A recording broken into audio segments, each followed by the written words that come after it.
In this video we're going to go over sentence patterns. The sentence pattern that we're going to focus on in this particular video is pattern 4, which is open with an adverb. But before we get to that, we do need to review the first two sentence patterns that we talked about, because each pattern builds on the pattern before it. So remember, the first thing we talked about was noun verb.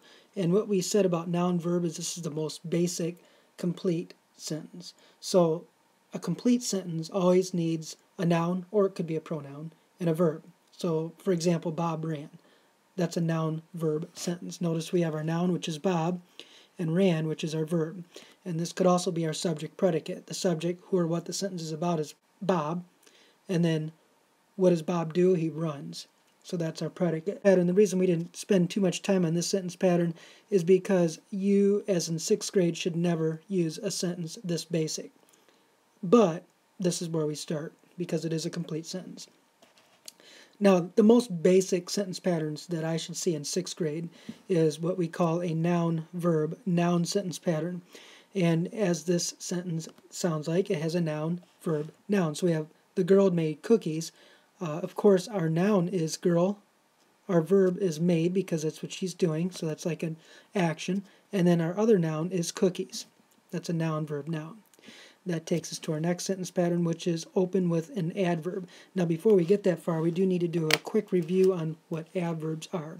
So basically, adverbs, as the name says, verbs, describes verbs.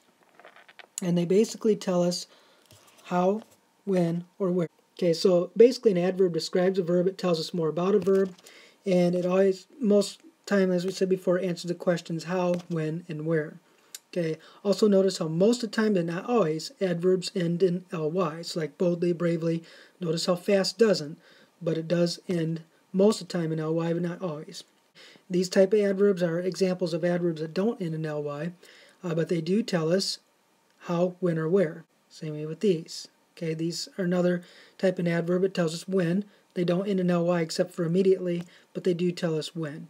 The trick to finding an adverb in a sentence is to first ask yourself, what is a verb? So look for the action in the sentence. And of course, this one, climbed, is the thing that we can see someone doing. And then we're asking ourselves, does a word next to it describe it? Or is there another word in that sentence that describes it? So quickly does describe how. Remember, notice how that fits in the category.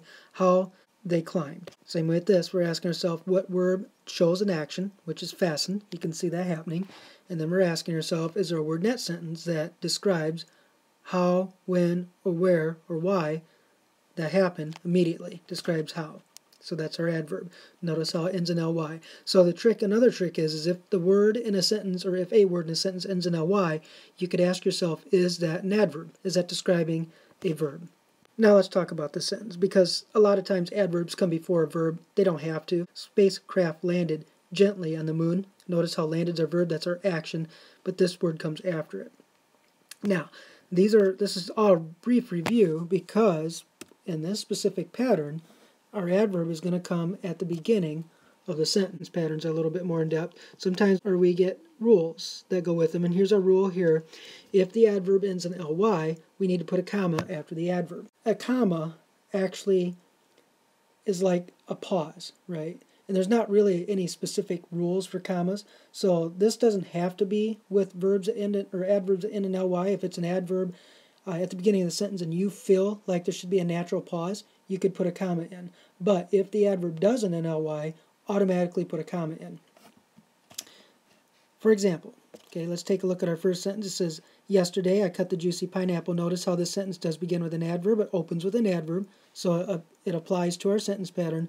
And you could probably argue that there's a natural pause after yesterday. Yesterday, pause, I cut into a juicy apple. So if you really feel like there is a natural pause there, then you could add a comma, and you'd actually be right with that one. If we take a look at this one, suddenly the volcano erupted. Notice how suddenly has an ly at the end, so that's going to automatically have a comma. Now, let's take a look at some of these sentences. First of all, notice how this sentence, and any sentence that opens with an adverb is basically a noun, verb, noun sentence with the adverb added to it at the beginning. So, for example, The volcano erupted. This is a noun, this is a verb, and it has the adverb. So this actually is a sentence 1 pattern. But it could be a sentence 2 pattern with an adverb as well. I cut the juicy pineapple. I is our noun, actually it's a pronoun. That's our subject.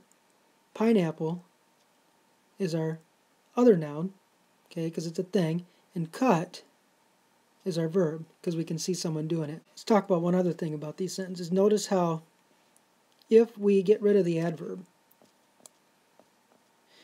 and we read the sentence without it, I cut the juicy pineapple, that sentence still makes sense. The volcano erupted, that sentence still makes sense.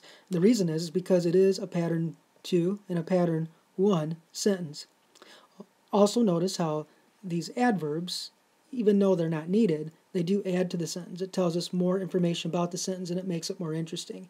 And that's why we're learning these types of sentences. One reason is because we want to make our sentences more interesting. Another reason is we want to be able to change our sentences up a little bit. Your job is to create 5 pattern 4 sentences. So 5 sentences that open with an adverb. And try to vary these sentences up. Don't write the same sentence over and over and over. Think of ways to get creative and vary them a little bit.